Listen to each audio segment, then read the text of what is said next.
Muito que bem, senhoras e senhores, eu sou Felipe Noronha, este é o Eu Vim de Santos, com algo que não é relacionado exatamente ao Santos, apesar de ser também, afinal de contas estamos falando de Neymar, que para mim é o terceiro maior jogador do Santos. Provavelmente você vai discutir essa afirmação nos comentários agora, vai ignorar o resto do vídeo. Quem ficou, vamos lá, vamos falar sobre o segundo episódio da série Neymar, o caos perfeito. Aqui no link da descrição tem a análise que eu fiz do primeiro episódio, que cita bastante o Santos, mostra o tri da Libertadores, e agora do segundo episódio. Daqui a alguns dias, em algum momento que tiver mais livre, faço do terceiro e último. Muito bem, para mim esse segundo episódio é necessário, assim, muito falar sobre dois temas. A relação dele com o pai e a criação de um vilão da série, que para muitos vai ser o pai. E eu vou soltar uma outra teoria, um outro pensamento, melhor dizendo, sobre quem é o vilão da série. O que é curioso, porque é uma série de documentário. Não deveria ter exatamente um vilão. Mas tem, ele está se construindo. Eu não sei se vai aparecer no terceiro episódio, mas até o segundo é ele. Daqui a pouco eu falo quem, na minha visão. Antes dos temas que eu considero mais importantes, que são esses, começar falando sobre uma comparação que eu tenho visto por parte da torcida do Santos. Muita gente comentando que acredita que deram mais espaço para o Barcelona nesse segundo episódio que deram para o Santos no primeiro. Eu vou discordar um pouquinho. Eu acho que no primeiro, o grande momento futebolístico é a carreira dele no Santos, e no segundo, o grande momento futebolístico é a carreira dele no Barcelona, e na minha visão deram o mesmo espaço. Passaram assim poucos jogos do Santos em si, destaque para um jogo na parte do primeiro episódio, e focaram no grande jogo, da grande conquista, que é o tri da Libertadores, normal. No do Barcelona, para mim, foi a mesma coisa. Mostraram muito brevemente o Barça e Juventus que eles ganham em 2015 e focaram numa grande virada especial para ele como jogador, que é o 6-1 no PSG. Eu acho que o espaço foi bastante dividido, ou foi bastante igualitário, digamos assim, do Santos no primeiro, do Barça no segundo. Não vi nada díspare, assim, achei bastante justo. Enfim, pelo menos a impressão, acabei de assistir ao episódio. Acho, inclusive, que dá pra gente falar do finalzinho, logo depois do Barça e PSG, de uma frase que é muito interessante. Aparece um comentarista, agora até me fugiu se o cara falou em inglês ou francês, um europeu, falando que o Messi, assim que o Neymar sai do Barcelona, que o Messi estava se preparando para entregar as chaves do clube para o Ney. Por isso foi um erro o Ney sair do Barcelona. Cara, eu tento pregar aqui no canal uma coisa que é nunca ser imediatista. E é muito difícil, porque você tem vontade de falar coisas na hora que acontece. Mas você sempre tem que ponderar, ou pelo menos eu sempre acho que tem que ponderar, se a sua frase de hoje, daqui a algum tempo, que pode ser anos, vai fazer sentido. E essa frase envelheceu muito mal, né? Todo mundo, na hora que o Neymar escolheu sair do Barcelona, ficou... O Messi queria dar chave, ele fugiu da responsabilidade, ele queria brilhar mais, eu não sei o quê. Quando, na verdade, no fim das contas, o Messi foi pro PSG. Né? O Messi tacou as chaves do Barcelona pro Xavi, sei lá pra quem lá que tá hoje no Barcelona, e falou, eu vou pro PSG. Eu vou jogar com o Ney de novo, vou jogar com o Mbappé. Né? Olha como a chave virou 4, 5 anos depois. Mudou bastante, né? Foi 4, porque ele sai em 2017 e vai em 2021. Mudou bastante a chave. Não dá pra ser imediatista, cara. O mundo roda. E aí, antes de passar para a questão do pai, que eu acho que é o grande ponto do episódio, eu quero fazer uma comparação que o pessoal fala. Inclusive, o que eu vou citar como o vilão, entre aspas, claro, do episódio, da série, também fala algo do gênero. Que o Neymar meio que, assim, foge da responsabilidade para brilhar sozinho, né? Foge do Messi para brilhar sozinho no PSG, ser o dono da companhia. E aí, para quem acompanha a NBA, vai lembrar do Kevin Durant. O Kevin Durant, para quem acompanha sabe, é um dos grandes jogadores da história, dos 15 melhores jogadores da história com tranquilidade, e estava no Oklahoma. Não ganhava nada lá, enquanto o Golden State ganhava, e ganhava dele, inclusive. O Golden State de Stephen Curry. Ganhava dele. A última eliminação nos playoffs do Durant no Oklahoma é pro Curry. No ano seguinte dessa eliminação, o Durant fala, porque ele fica sem contrato, pode ir para onde ele quiser. Eu vou pro Golden State. O Golden State tinha espaço salarial lá, existe o teto, tinha espaço, podia pagar. O Golden State falou, show! Mete os dois juntos, mais o Klay Thompson, mais o Draymond Green, enfim, um timaço. Fez história e ganhou. Com o Durant, 2 campeonatos. Sem, ainda tem mais um. O Durant foi pra lá pensando, e eu ouço assim, eu sou viciado em podcast de NBA. Todo dia eu ouço pelo menos um podcast de NBA. É um vício meu que vocês não sabiam, estão sabendo agora.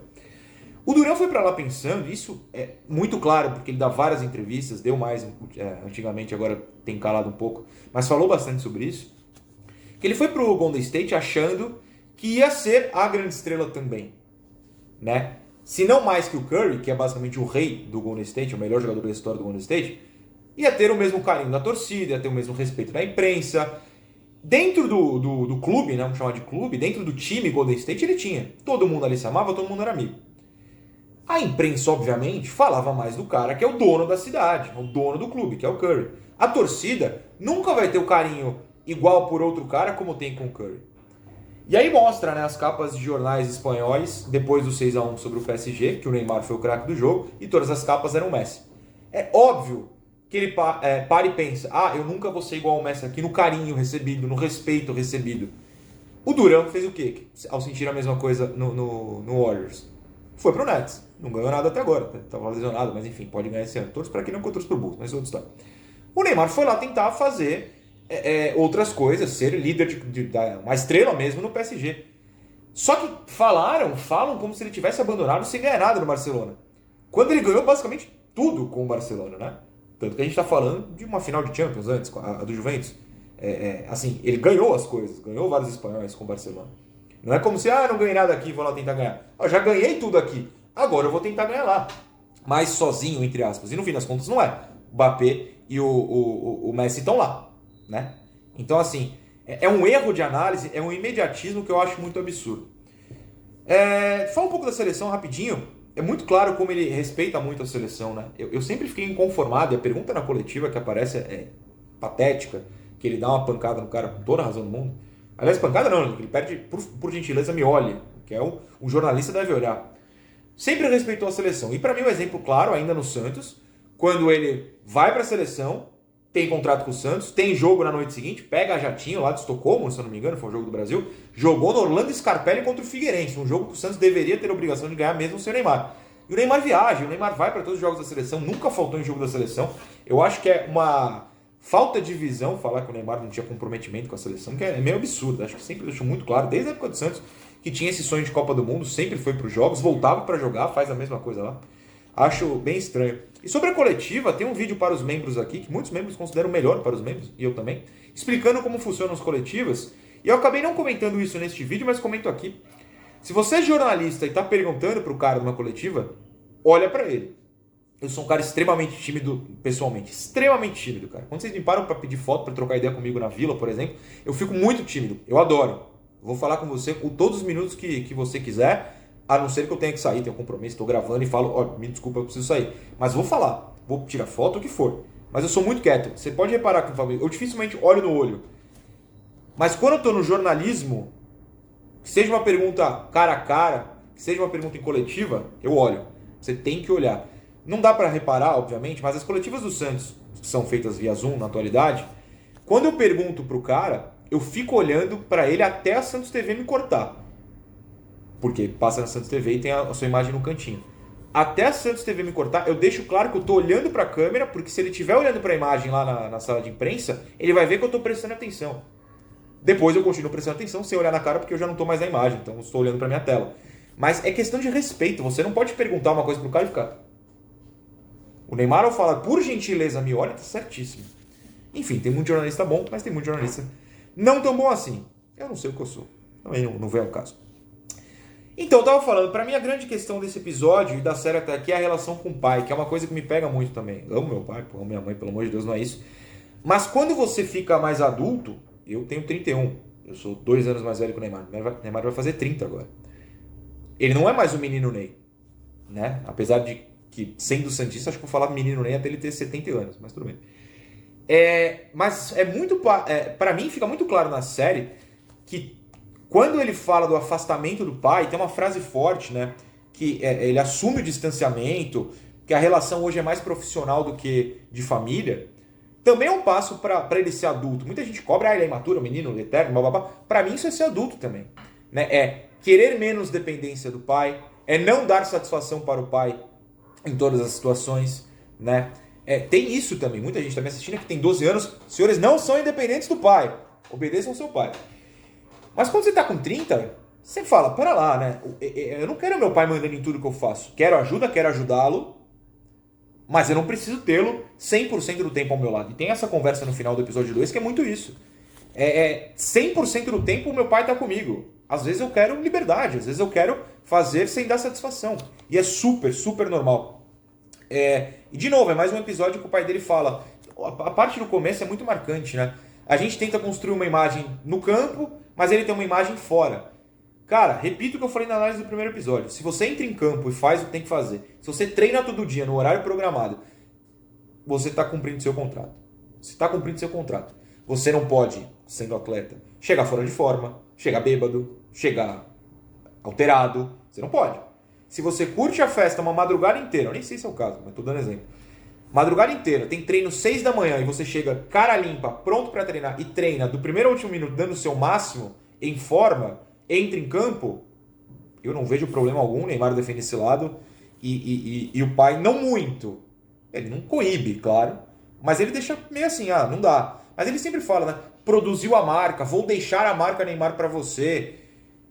Já perguntaram se ele quer? É uma pergunta séria. Já perguntaram se ele quer? O Neymar já falou que quer ser dono da empresa dele daqui para quando se aposentar para frente? Não faço a menor ideia, mas me parece que essa questão do distanciamento passa muito por isso também, né? Enfim, tem, uma parte que eu anotei aqui.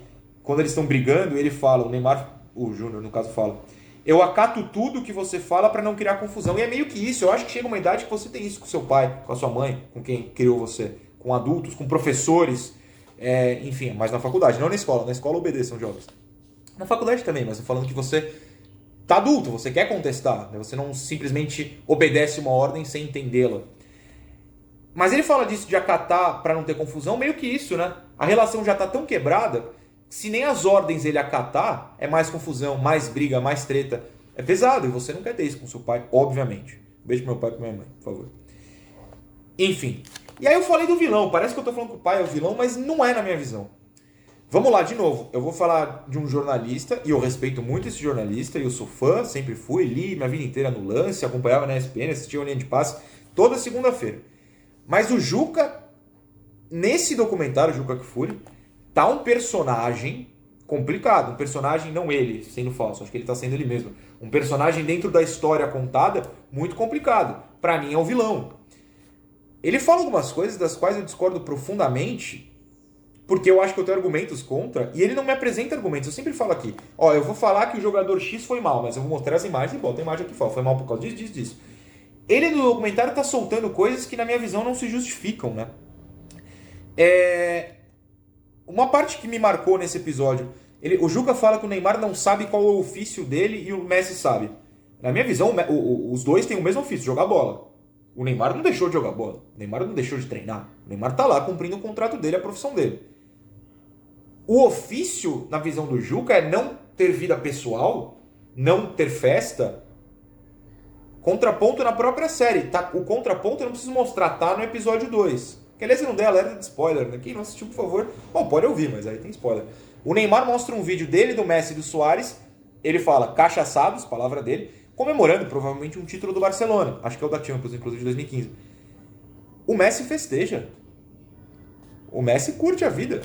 Ele é rico pra caramba, jovem. Você acha que o Messi dorme, acorda, tá no campo de treino do PSG agora, joga, dorme, não vive? O cara tem 3 filhos, bicho. Você acha que ele fez o quê? Os filhos brotaram? Pô, o Messi sabe qual é o ofício dele, mas o Neymar também sabe. Ambos têm vida pessoal, né? Vamos me usar como exemplo para não ofender ninguém. Eu tô gravando um vídeo aqui que tá dando 14 minutos. O meu dia não é acordei, gravei 14 minutos e dormi. Coisas acontecem, às vezes legais, às vezes não, mas coisas acontecem nos outros minutos. Parece uma crença de que o jogador de futebol, principalmente o super estrela, só tem o futebol, não pode ter mais nada. Isso é um grande erro, né? Acho que, inclusive, a opção da direção do documentário de botar as imagens do Ney com o Davi Luca de novo foi muito importante para isso, porque não é só festa, tem um filho. E nunca houve, até onde eu sei, uma acusação de que não pagou pensão, de que não é presente. Posso estar errado, eu pelo menos nunca vi. Enfim, ele fala, o Juca no caso, que virou piada na Copa. Cara, piada todo mundo vira, né? Acho que, enfim, é isso. Eu acho que ele criou um personagem para ser o vilão ali. Acho que ele criou um personagem para ser o vilão. Ah, lembrei. Tem uma parte que ele fala que o Neymar sofre as lesões em faltas no meio-campo, nunca no ataque. Para você afirmar isso, você tem que pegar todas as imagens de todas as lesões e falar, ó, foi no meio-campo, meio-campo, meio-campo. De repente até foi, mas você tem que mostrar. Ele parece que... Ah, porque ele tá driblando lá fora, lá longe da área. Os jogadores de futebol driblam onde quiser. Se ele quiser driblar dentro da linha do gol, do próprio goleiro, ele pode. Me parecem argumentos muito fracos para criar-se um vilão. Pro documentário é bom. Para análise eu acho muito raso. Muito raso. Mas enfim, como eu disse, respeito. Apenas discordo e estou argumentando contra. Acho que esse foi a grande questão deste episódio, certo? Daqui a alguns dias, quando eu estiver mais livre, sem grandes notícias do Santos ou algo do gênero, eu volto para o episódio 3. Episódio 3, o final. Beijo, tchau.